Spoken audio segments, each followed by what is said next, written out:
¿Os parece? Nos vamos sentando. Tenemos un programa apretado, ya habéis visto, y entonces, aunque todavía irán llegando algunas personas, vamos a dar comienzo al programa de la mañana.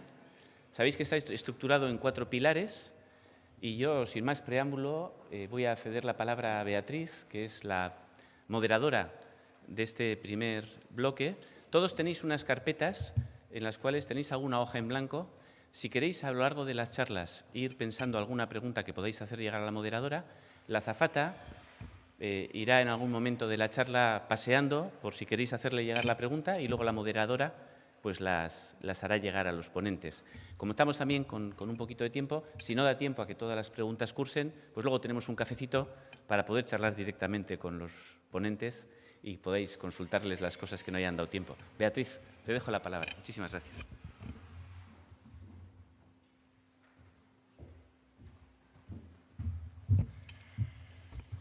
Bien, muchas gracias, Egunon. Buenos días. Gracias por asistir a este seminario sobre los pilares del futuro económico de Euskadi en la Europa del siglo XXI. Este acto está organizado, como saben, por la Deusto Business School y por Eurobasque, el Consejo Vasco del Movimiento Europeo. Bueno, el objetivo de este seminario es analizar y debatir sobre los grandes ejes, pilares, que ya están determinando en realidad el presente y que también determinarán el futuro económico inmediato de Euskadi. Como pueden ver en el programa, se han identificado 4 grandes pilares, en concreto, que van a ser objeto de análisis, cada uno de ellos por 2 expertos en las respectivas mesas previstas. Hay 3 mesas previstas que se van a desarrollar esta mañana y la 4ª por la tarde. Este acto finaliza, como saben, con una síntesis de conclusiones a cargo de Guillermo Dorronsoro, anterior decano y actualmente profesor de la DBS, y también por José María González Zorrilla, que es el presidente de Eurobasque. Bien, vamos a empezar efectivamente con el primer pilar clave del futuro económico de Euskadi en el contexto de Europa y de la globalización. Y este pilar se identifica en torno a 3 grandes palabras claves, como son la demografía, el estado de bienestar y la justicia social. Bien, para debatir sobre estas perspectivas que aporta este pilar fundamental, contamos con los 2 primeros expertos, el señor Antón Costas y doña María José Aranguren. Bien, va a tomar la palabra en primer lugar el señor Antón Costa, a quien presento brevemente. Él es catedrático de Economía Aplicada en la Universidad de Barcelona, es presidente del Círculo de Economía. Tiene una vertiente empresarial, como destaca él, es miembro de varios consejos de administración de empresas cotizadas y es también columnista del País y de La Vanguardia, esto entre otros méritos. Así que, sin más, le paso la palabra.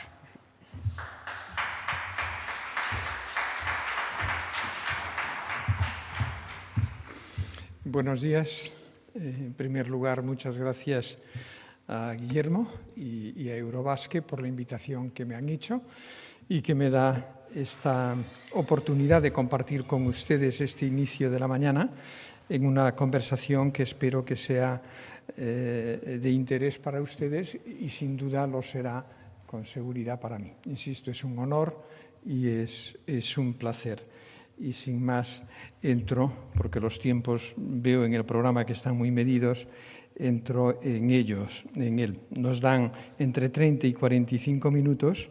Voy a ver si consigo ajustarme a los primeros 30-35, para dejar en todo caso también un tiempo para el coloquio o para la conversación.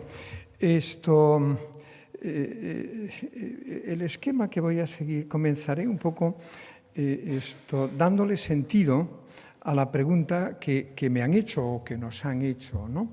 Que es los pilares del futuro, ¿no? Del futuro, en este caso, del País Vasco, pero del futuro en general. Y de le daré vuelta a esa pregunta intentando buscar alguna definición que nos sea útil de los 3 ítems, de los 3 sustantivos que tiene esta sesión, que es demografía, estado de bienestar, justicia social, ¿no? Hablaré también del fatalismo, un poquito del fatalismo que creo que hay detrás en nuestras sociedades sobre demografía y estado del bienestar.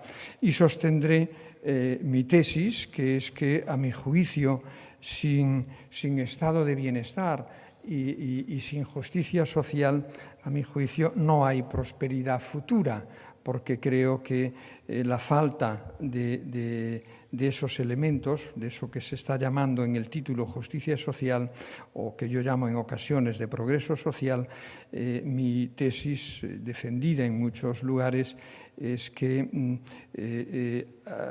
si no lo conseguimos, veríamos dos cosas, ¿no? Cómo la falta de progreso social asesina la democracia, ya tenemos señales ahora, y en segundo lugar, que a veces es más,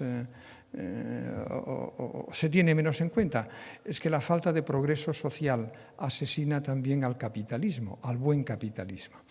Y el buen capitalismo me gusta, ¿no? Lo digo, y por lo tanto no me gustaría que fuese muy afectado. Intentaré buscar evidencia teórica y empírica sobre esta tesis de que sin justicia social no hay prosperidad futura, no hay futuro, al menos en términos de una democracia moderna, y acabaré haciendo algún tipo de sugerencias, de propuestas que van en el sentido de, dado que la dimensión del problema distributivo que tenemos en nuestras sociedades es de tal naturaleza, si quieren, en vez de hablar de problema distributivo, la magnitud de la desigualdad y la pobreza que tenemos en nuestros países es de tal intensidad y de tal magnitud y tiene una tendencia creciente que se va a mantener, a mi juicio, no será suficiente con intentar afrontar este problema desde la vía redistributiva. O somos capaces en las próximas décadas, y digo décadas, no años, o somos capaces en las próximas décadas de reestructurar el funcionamiento de nuestras economías de mercado, de eso que he llamado el capitalismo, o de lo contrario tenemos delante problemas muy serios. Voy allá. Decía, la pregunta que se nos hace un poco, que supongo que se nos quiere hacer, es en qué medida la demografía, eso que a veces se llama la bomba demográfica, ¿no? En qué medida la demografía, el envejecimiento también, que es un término que no me gusta, como ahora diré, el envejecimiento de la población, el estado del bienestar y los esfuerzos por mayor justicia social, en qué medida son un obstáculo al crecimiento económico o, por el contrario, son un pilar fundamental de ese crecimiento, cogiendo el título general de esta jornada, ¿no? Déjenme, antes de entrar en la tesis, que nos pongamos mínimamente de acuerdo sobre qué estamos entendiendo entre nosotros, respecto del problema demográfico, de eso que, insisto, que en muchas ocasiones se llama la bomba demográfica o el envejecimiento. También tener algún entendimiento común respecto a lo que llamamos estado de bienestar, aunque lo damos por implícito, y también sobre el concepto de justicia social, que está en el título y que no es tan evidente. Rápidamente, hay un fatalismo en la vida. Con la edad te vas dando cuenta que el pesimismo goza de muy buena prensa. Es decir, si tú haces pronósticos pesimistas sobre tendencias sociales, económicas o tecnológicas, se te toma como una persona seria, reflexiva.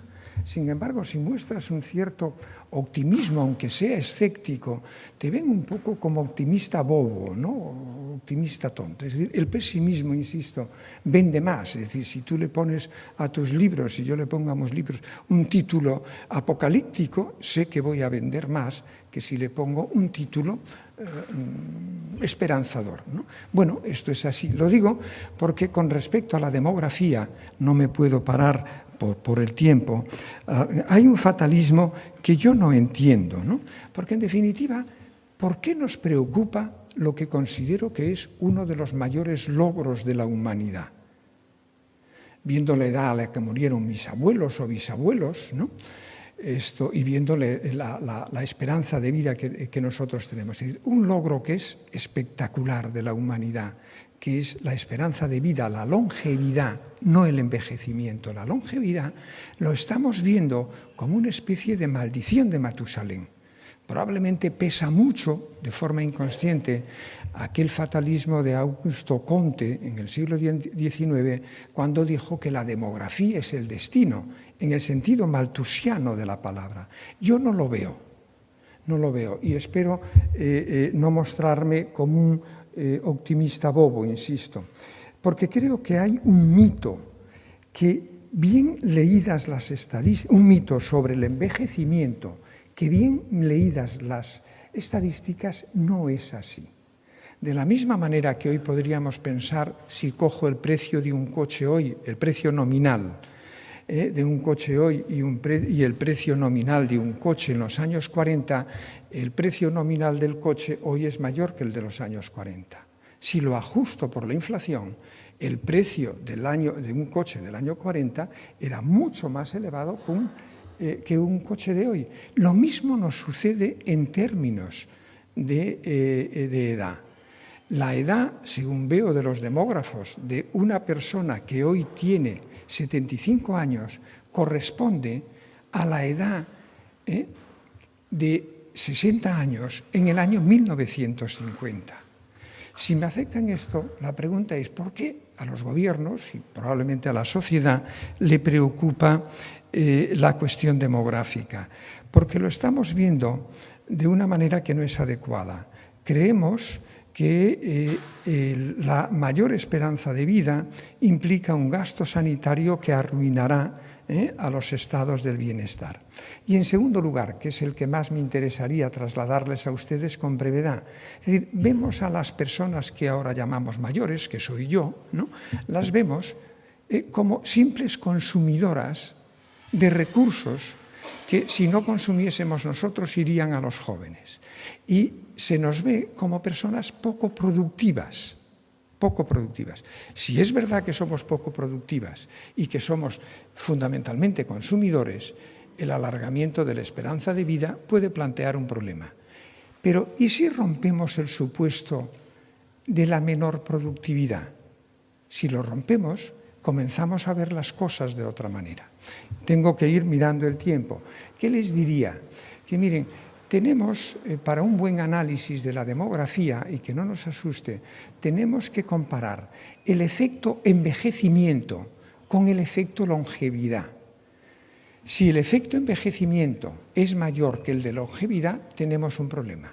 Pero si el efecto longevidad en términos de productividad es mayor que el efecto envejecimiento, el problema ya no es tan grave o no tiene la misma naturaleza. ¿Me ven?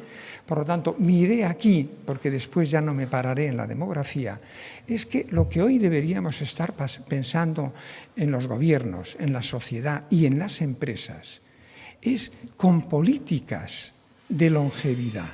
Es decir, buscar políticas de flexibilidad que permitan a aquellas personas que biológicamente, no cronológicamente, que biológicamente nos sentimos jóvenes, que nos permitan desarrollar nuestras carreras de productividad. Probablemente en este sentido no es una buena política el alargamiento de la edad de jubilación, el alargamiento plano, quiero decir, para todo el mundo, porque hay realmente personas a las que alargarles la edad de jubilación probablemente es una afrenta muy importante, pero en otros casos no lo es. Yo creo que hemos de buscar, insisto, bajo esta idea de que el efecto longevidad a través de productividad puede ser más intenso que el efecto envejecimiento, deberíamos buscar a todos los niveles, en las administraciones, en los gobiernos, en el ámbito de la sociedad y especialmente en el ámbito de las empresas, deberíamos buscar políticas de flexibilidad que nos evitasen este fatalismo con respecto a la demografía. Segundo, algún acuerdo entre nosotros acerca de qué entendemos por bienestar, ¿no? Aquí probablemente de forma intuitiva hay mayor acuerdo, ¿no? Yo les recomiendo, hay un trabajo de un instituto de investigación en España que a mí me gusta mucho, que es el Instituto Valenciano de Investigaciones Económicas, que creo que es uno de los mejores institutos de investigación aplicada en España. Un trabajo reciente se llama Facetas del Bienestar, ¿no? Y ahí aborda, yo creo que bastante bien, cuantificando el estado del bienestar en España. Más adelante haré referencia a él, pero ahora les hago referencia solo a lo siguiente. Dice, ¿qué entendemos bajo el rótulo de estado de bienestar? Probablemente 3 o 4 grandes partidas. El bienestar material. ¿Y cómo lo medimos normalmente? Pues a través de la renta de la renta per cápita, a través de la tasa de paro de larga duración, a través de la desigualdad, índice de Gini o cualquier otro indicador, o el porcentaje de pobres. Esto es lo que normalmente entre economistas entendemos como bienestar material. Pero hay 3 elementos como mínimo adicionales que debemos tener muy presentes, ¿no? Que son, por un lado, la educación, y cómo la medimos para ver el estado, ¿no?, de bienestar en relación con la educación, la salud, donde hay elementos que cuando uno penetra en ellos, datos, asustan mucho, ¿no? Es decir, cómo por un lado hay mejoras en la salud, pero por otro, en España y dentro de las comunidades autónomas hay fenómenos nuevos que son espectaculares en términos de salud. La obesidad, y especialmente la obesidad de los niños, cómo está en España empeorando, ¿no? Y en tercer lugar, cosa que está poco estudiado, yo metería también en la vivienda. Es decir, bienestar material, salud, educación, vivienda, son los 4 grandes indicadores que intentamos medir o que se miden, de hecho, para buscar después comparaciones, ¿no? Esto, yo creo que aquí estaremos de acuerdo, ¿no? Y mi idea aquí también es que hay un fatalismo que no veo justificado. El tercer ítem o sustantivo que hay en el título de la conferencia es el de justicia social. La verdad es que cuando lo vi, Guillermo debe estar por ahí, me sorprendí encontrar ese término en el título, justicia social.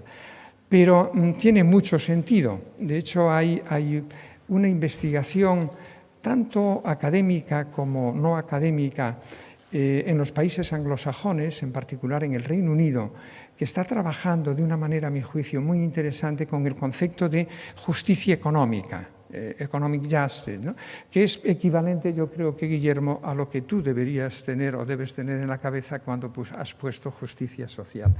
¿Cómo podríamos ponernos entre nosotros de acuerdo mínimamente para sostener ahora mi tesis acerca de qué contenido damos a justicia social? Porque ya no la medimos, no acostumbramos a medirla como medimos el bienestar al que acabo de hacer referencia, ni la demografía.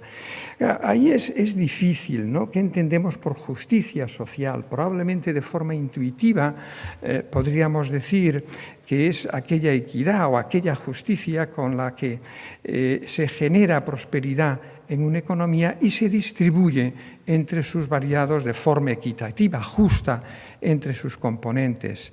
No, pero claro, y algo más, algún contenido más preciso a la palabra, al término justicia social. Hombre, yo les sugiero estos, pero probablemente en muchos de ellos estamos de acuerdo, pero no necesariamente en todos. Probablemente justicia social o justicia económica significa nadie viviendo en el estado de pobreza absoluta. Es decir, si yo veo una sociedad donde los niveles de pobreza, y especialmente de pobreza absoluta, de privación, son muy elevados, yo diré, en este país, en esta economía, no hay justicia social, no hay justicia económica. Un segundo indicador podría ser el que justicia social significa que todo el mundo debe ser tratado con dignidad, especialmente en la vida laboral, especialmente en el ámbito de la empresa. Y en muchos casos eso no ocurre. Un tercer rasgo podría ser el hecho de que ningún grupo social debería ser sistemáticamente o institucionalmente excluido de recibir una compensación adecuada por su esfuerzo. Pero cuando vemos hoy en nuestra sociedad las diferencias, los gaps de retribución salariales, ya sea por cuestiones de género por cuestiones de color, raza no me gusta utilizarlo, ¿no? O de discapacidad, eso hoy tampoco se cumple, ¿no? Justicia social, en cuarto lugar, probablemente aquí estamos todos de acuerdo, significa también reducir las desigualdades, no solo de riqueza y de renta, sino desigualdades, hoy muy importante, en lo que es el acceso a bienes públicos básicos, como era la educación, la salud o la vivienda, ¿no? Y para no alargarme, probablemente también, por lo que estamos hoy viendo en cuanto al apoyo que reciben, apoyo popular que reciben los líderes populistas de tipo autoritario, probablemente justicia social significa también que ningún lugar de un país, ningún territorio, ninguna localidad pueden quedarse atrás en los beneficios del crecimiento. Cuando yo veo el mapa de distribución de votación en el Reino Unido que publicó para el Brexit, que publicó en su momento Financial Times, o los mapas que ha publicado el New York Times sobre la distribución del voto a Trump en todos los condados de los Estados Unidos, creo que este elemento está, no digo que sea el único, pero este elemento está ahí. Es decir, aquellas zonas que han sufrido de una manera más intensa o que se han quedado atrás, si quieren así, en los beneficios del progreso económico, del crecimiento económico, que lo ha habido y ha sido importante, están detrás de ese voto. No creo que sea el único, ¿no? Bueno, y por último, en términos de justicia social, probablemente también tendríamos que meter el cómo nos comportamos las generaciones actuales con respecto a las generaciones futuras, ¿no? Lo que pasa es que a la hora de medir, al menos por parte de los economistas, medimos relativamente bien, insisto, cuestiones demográficas o cuestiones relacionadas con el estado del bienestar, pero no medimos de la misma forma este concepto de justicia social, pero está implícito, ¿no? Está implícito. ¿Cuál sería mi primera conclusión? Que miren, y supongo que será compartida, ¿no? La justicia social es un imperativo moral muy importante en una sociedad decente. Es un imperativo moral. Pero aún en el caso de que no estuviésemos de acuerdo todos en esta dimensión moral de la justicia social, lo que les quiero llevar a su ánimo es que hay muchos argumentos en los últimos años que vienen de la estadística económica, del análisis del crecimiento, que me dicen que la justicia social tiene unas implicaciones económicas espectaculares, en términos de lo que afirmé antes, que es mi tesis. Dice, miren, una sociedad moderna, una democracia moderna, sin elementos fuertes, sin niveles elevados de justicia social, no tiene progreso material, no tiene progreso económico. El futuro económico está muy condicionado. Déjenme que dé alguna evidencia rápida, alguna evidencia empírica, estadística de esta afirmación. Yo estudié economía y me enseñaron, y probablemente los que tengan familiaridad con la economía o que lo hayan estudiado también se vieron obligados a estudiar lo siguiente. Si traduzco ahora progreso material y justicia social, que son los términos que he empleado hasta ahora, si lo traduzco en el lenguaje ortodoxo, convencional de un economista, sería la tensión o la relación entre eficiencia y equidad. Aproximen eficiencia por el volumen del PIB, a secas, y equidad por eso que he llamado hasta ahora pues justicia social. A mí me enseñaron, y tuve que estudiarlo, y no solo eso, sino que durante muchos años les expliqué a mis alumnos que la relación entre eficiencia y equidad es una relación inversa. Es decir, si yo pongo aquí eficiencia, PIB, y pongo aquí equidad, la relación es de este tipo. ¿Qué significa? Dice, usted está en este punto donde la tasa de crecimiento, la eficiencia es y la tasa de equidad de su país es esta. Dice, ¿usted considera que esta tasa de equidad es injusta? Dice, sí. Pues muy bien, dice, usted puede mejorar la equidad, es decir, puede pasar de aquí a aquí. pero usted tiene un coste de oportunidad, decimos los economistas, un dilema, un trade-off, un coste de oportunidad. Si quiere aumentar la equidad, como la curva, la relación es de este tipo, usted tiene que pasar de esta eficiencia a esta otra eficiencia menor. Esto metafóricamente se explica, los políticos en general, por el pastel, ¿no? La idea del dilema. Dice, mire, usted tiene que decidir, en este momento tenemos que decidir entre si queremos aumentar la tarta, el pastel, o repartirlo mejor. Y nos dicen, y es un dilema, un trade-off. Si queremos aumentar el pastel, hay que aceptar un cierto coste en términos de equidad. Y si usted quiere mejorar ya de inmediato la equidad, tiene que aceptar un coste en términos de crecimiento. Este era un dilema tremendo que tiene detrás de sí, no crean que es tiene detrás de sí un premio Nobel de Economía con un gran artículo del año 75 donde nos puso donde nos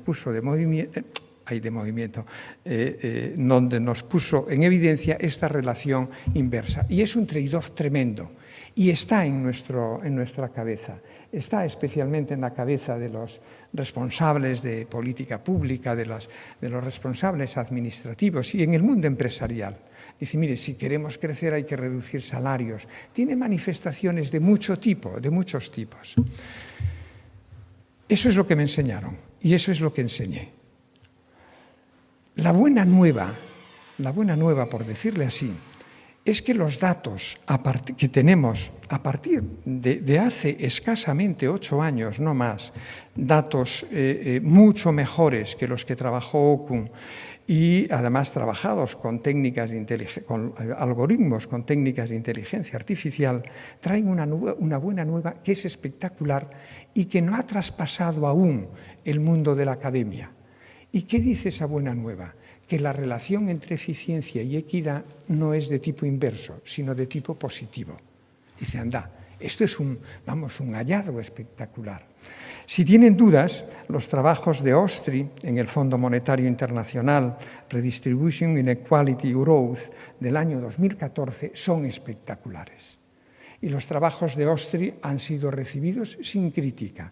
Su base empírica, Ostry y varios colaboradores, su base empírica es tan fuerte que hoy tenemos la seguridad, al menos aquellos que tengan familiaridad con este tipo de estudios, que la relación entre eficiencia y equidad no es negativa, sino positiva. De tal forma que hoy podemos afirmar, si quieren después entro más en referencias más intensas a estas investigaciones, ¿no? Hoy podemos afirmar que una sociedad más justa da lugar a una economía más fuerte, más sana y más estable. Más sana en el sentido de que el crecimiento es mejor y que es mejor en el sentido de que se reparte mejor y que es más continuado en el tiempo.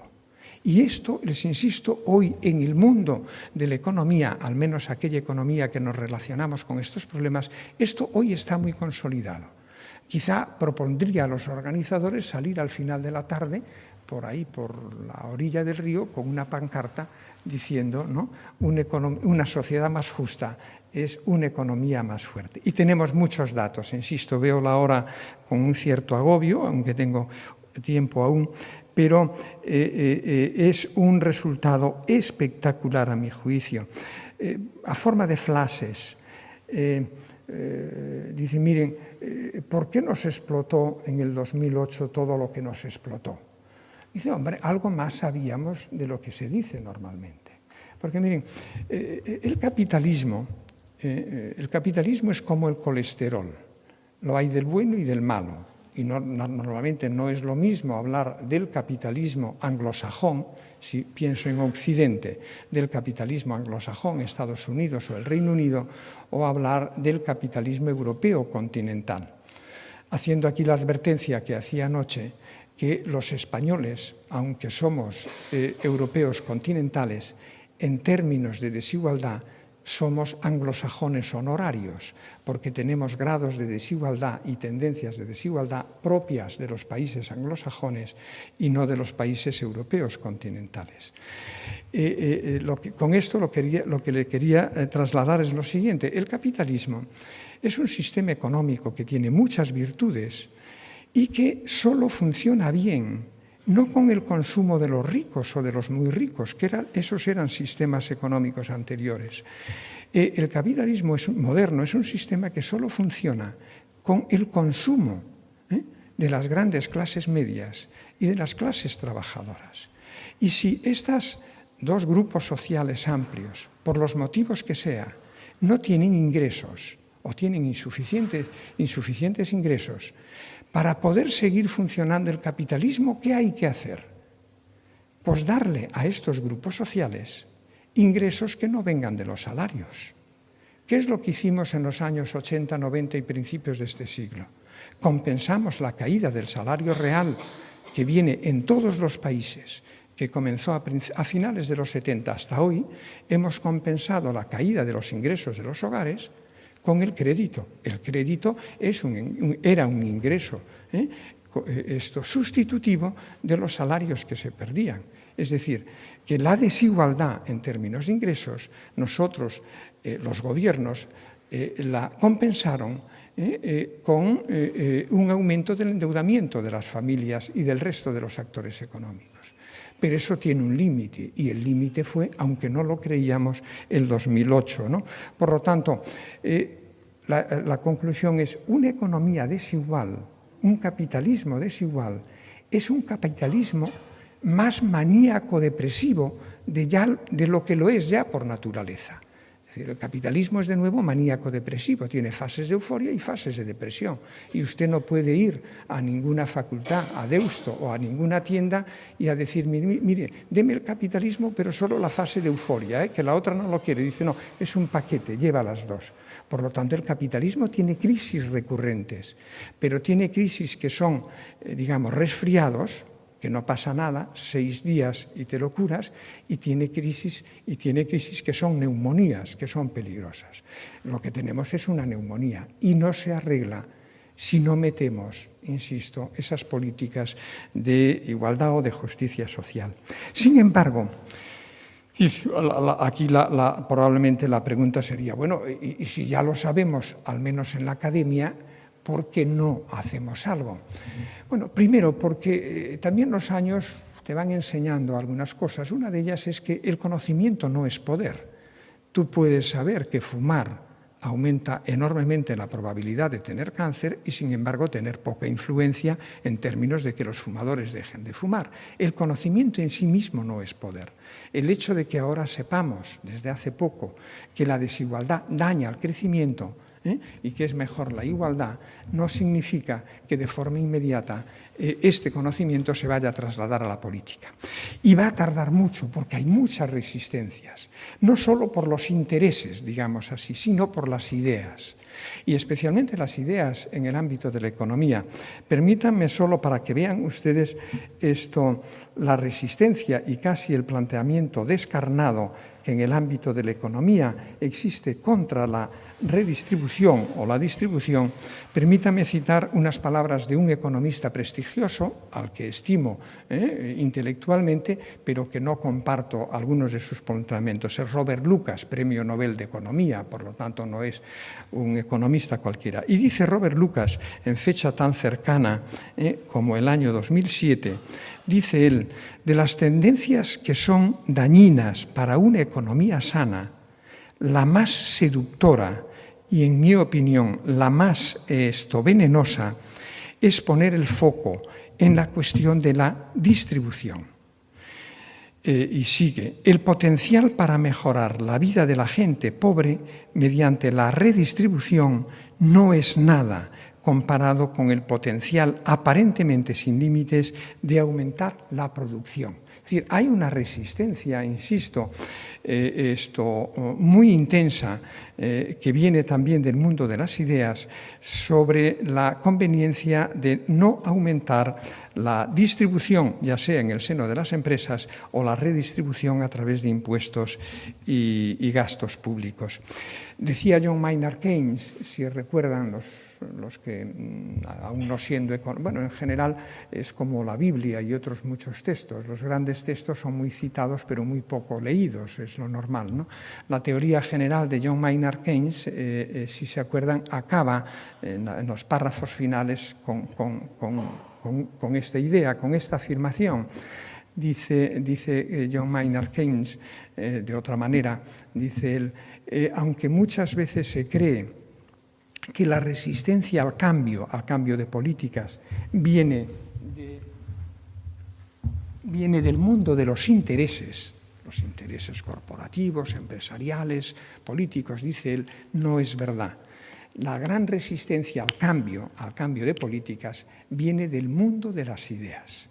Las viejas ideas son muy resistentes y muy poderosas al cambio, ¿no? Muy poderosas. Él llega a decir, y todo político en activo, quiera o no, es servidor de viejas ideas, ¿no? Las viejas ideas tardan, y estas de las que les he hablado tardarán mucho en esto entrar. El tiempo se me acaba, al menos intentando los 30 minutos, voy a los 35.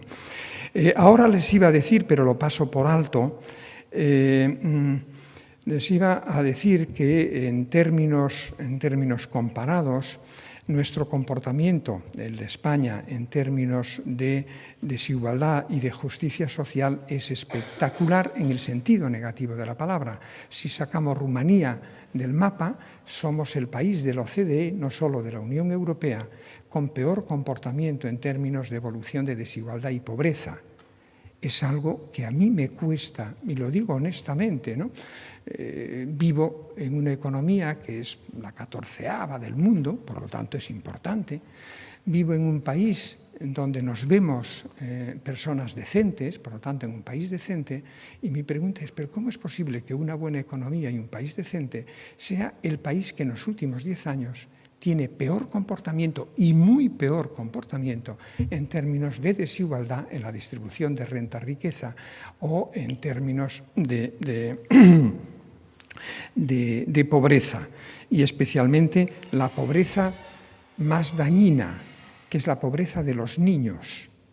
Mi mujer, que es neuróloga, me dice que una mala alimentación en un niño de 0 a 3 años le condiciona de por vida el desarrollo de esa persona, la mala alimentación al cerebro en 3 años. Es que no estamos viendo, como el INI no nos da muchos datos de estos, pero nos da Cáritas y otras organizaciones, lo que está sucediendo con la pobreza infantil. Es que es espectacular, rompe a mi juicio el sentido de decencia que tenemos, ¿no? Pero es un hecho que está ahí.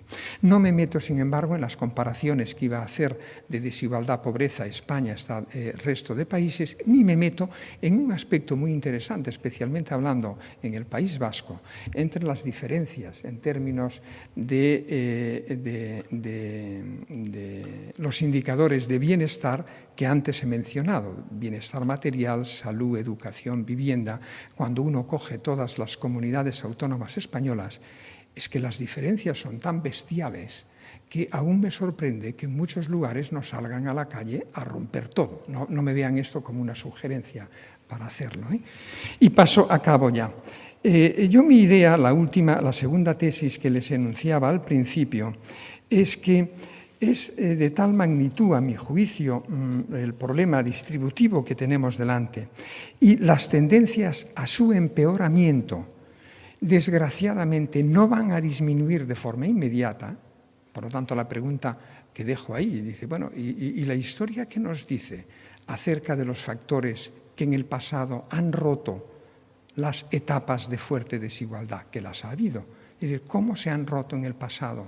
¿Qué fuerzas han actuado en el pasado para revertir la desigualdad?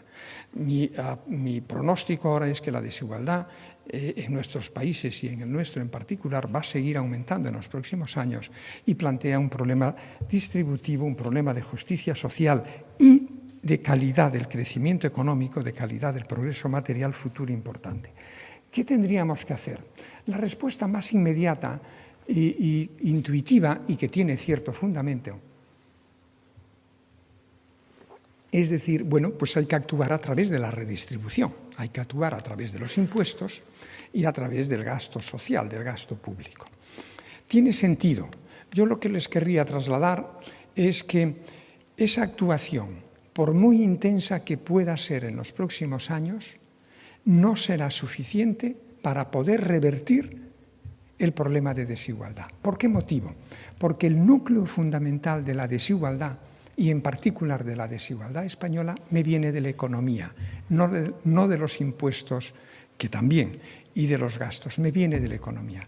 Es sorprendente lo mal que está funcionando la economía en términos de estabilidad macroeconómica. Dicen, miren, no se crean que el desempleo estructural es el resultado de la regulación del mercado laboral. El desempleo estructural es el resultado, casi en su mayor parte, de la duración de una recesión. Cuanto más dure una recesión, mayor paro estructural va a tener usted en las décadas siguientes, en los años y décadas siguientes. Y somos el país occidental que tiene las recesiones más largas. El Reino Unido tuvo una recesión escasamente de un año. En el 2009 estaba creciendo. España tuvo una recesión de 4 años y pico. ¿Quién es capaz de volver a encontrar un empleo estable, una trayectoria profesional normal, convencional, después de haber estado 4 años desempleado?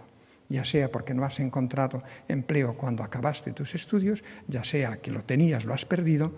Cuando la economía vuelva a crecer, estas personas difícilmente van a salir de la cuneta del desempleo estructural. Por lo tanto, primero, la pobreza española me viene en gran parte de una mala gestión macroeconómica, de la estabilidad. En segundo lugar, la pobreza española me viene de la ineficiencia con la que funcionan muchos de los mercados de bienes y servicios en mi economía. Rápidamente, ayer en la cena explicaba en términos metafóricos una idea que tenía para hoy. Dice, mire, imagínense la pobreza como lo que hay, las personas, los hogares que hay en esta tijera, en la tijera que tiene dos hojas. Cuanto más se abra la tijera, mayor pobreza hay. Dice, vale, hasta ahí lo he comprendido. ¿Y qué quiere decir? Dice, mire, piensen en qué es la hoja de abajo de la tijera. Estos son los ingresos de los hogares. Si los salarios se desploman, si el desempleo a largo plazo aumenta, si las prestaciones sociales disminuyen, esta hoja de la tijera de los hogares más pobres, el 40%, se me va hacia abajo. Aumenta por aquí la pobreza. Dice, ¿y la hoja de arriba? Dice, la hoja de arriba es el precio que han de pagar estos mismos hogares por aquellos bienes y servicios que son fundamentales para vivir. Si ustedes comienzan a ver los precios que se pagan, especialmente por los hogares jóvenes, por los bienes y servicios fundamentales, y restan ese precio que han de pagar de los escasos ingresos que tienen, ustedes verán que esto es así. Yo recuerdo que en una de mis columnas del diario El País hablaba de la tijera de la pobreza y hacía este cálculo. Le restaba a los ingresos medios que tiene el 40% de los hogares españoles lo que han de pagar por vivienda y otros servicios anexos a la vivienda, el gas, la electricidad, telefonía, y sin meter ya ni alimentación, ni colegios, ni nada, solo eso. El resultado es tan espectacular que recuerdo que la directora de opinión del País me llamó para decirme, Antón, por favor, modifica los datos que tienes algún error. No se lo creía y les aseguro que ustedes tampoco. Por lo tanto, insisto, acabo.